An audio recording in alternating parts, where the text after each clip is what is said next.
జీవితంలో ఆనందం అనేటువంటిదే కరువైపోతుంది.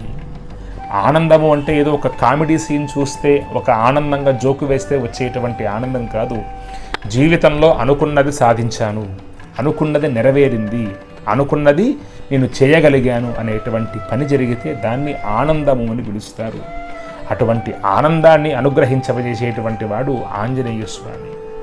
మరి ఇందాక చెప్పారు కదా గురువుగారు, రాముల వారికి, లక్ష్మణస్వామికి, రావణాసురుడికి, విభీషణుడికి, సీతాదేవికి ఇంతమందికి ఆనందాన్ని కలగజేశాడు. మరి ఏ సందర్భంలో కలగజేశారు ఆయన? అది కూడా ఉండాలిగా, మనకు సాక్ష్యం ఉండాలి. ఒకటి, రాముల వారికి ఎప్పుడు ఆనందం కలిగింపజేశారు అంటే, రాముడంతటి వాడు తన భార్య సీతాదేవి కనిపించకపోతే, ఒక భార్య లేనంత మాత్రము చేత సర్వస్వాన్ని కోల్పోయినటువంటి బాధను పొందుతూ ఉన్నాడు ఆ యొక్క రామచంద్రమూర్తి. అప్పుడు ఎక్కడుందో తెలియదు. 4 దిగ్భాగాల్లో చూడాలి అంటే 3 దిక్కులకు పరిపూర్ణం అయిపోయింది.